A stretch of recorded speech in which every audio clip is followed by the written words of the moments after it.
Every time that Western ministers have visited Kiev, we've assured the people of Ukraine and their leaders that we stand foursquare behind their sovereignty and independence. How hollow, how meaningless, how insulting those words would seem if, at the very moment when their sovereignty and independence is imperiled, we simply look away.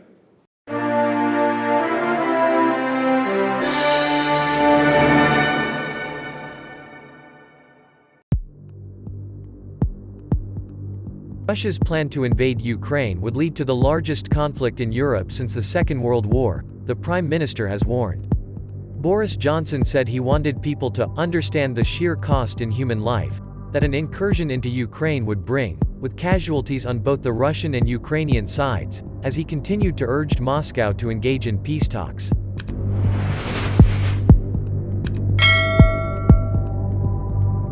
Foreign Secretary Liz Truss, meanwhile, used a separate interview to state that President Vladimir Putin will not stop at Ukraine, as she argued he is looking to piece the Soviet Union back together.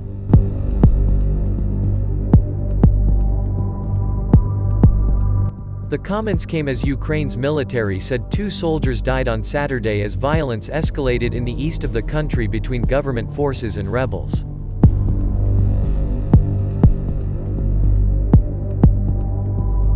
There are growing fears Russia could use the increase in tension in the separatist-held region as a pretext for an attack. The Prime Minister spent Saturday engaged in diplomatic efforts to avoid war as he warned the Kremlin during a speech at the Munich Security Conference of increased financial sanctions should Mr. Putin order troops across the border.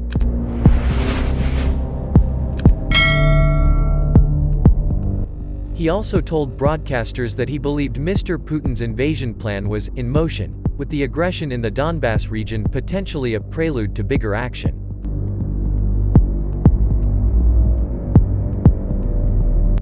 In other comments made while in Germany, Mr. Johnson warned that the sheer scale of the offensive being prepared by Moscow had not been seen for almost 80 years. He told BBC News, "The plan that we're seeing is for something that could be the biggest war in Europe since 1945 just in terms of sheer scale. You're looking at not just an invasion through the east through the Donbass, but according to the intelligence we are seeing, coming down from the north, down from Belarus and actually encircling Kiev itself, as Joe Biden explained to a lot of us last night."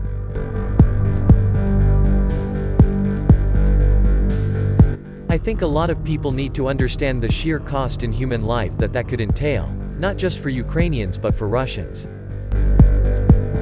Ms. Truss, speaking to the Mail on Sunday, said the West needed to stop Moscow in its tracks or else otherwise Mr. Putin would look to turn the clock back to the mid-1990s or even before then, by possibly annexing the Baltic states, such as Estonia and Latvia, and the Western Balkans, which includes Serbia and Albania.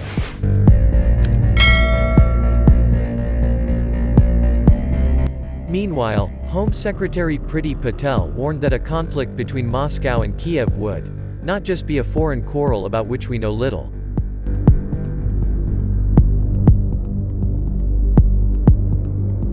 Writing in the Sunday Telegraph, the cabinet minister said the effects would be felt here too, given the UK has previously experienced Russian cyber interference against its media, telecommunications and energy infrastructure.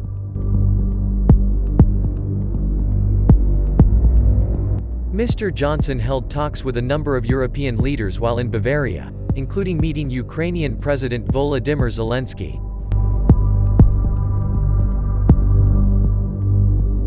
During his speech to the annual summit, Mr. Zelensky was critical of what he called appeasement by the West in the face of Russian aggression.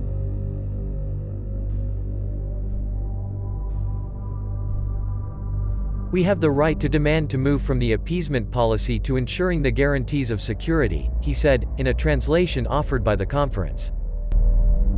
Mr. Zelensky also questioned why Western leaders were waiting for Russia to invade before applying sanctions, given 150,000 of Moscow's troops are amassed on his country's border.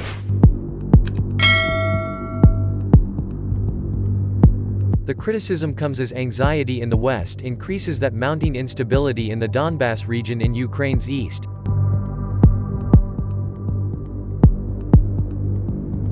Where government forces have been fighting pro-Russia rebels since 2014 in a conflict that has killed some 14,000 people, could spiral into a wider battle.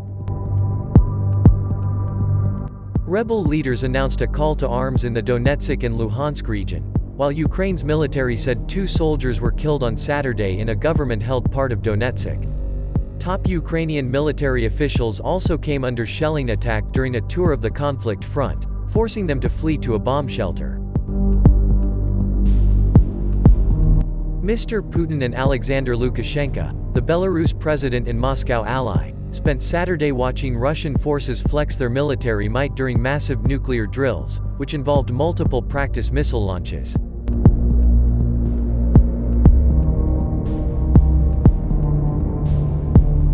It is feared the exercises are a further indication that Russia is gearing up for an offensive.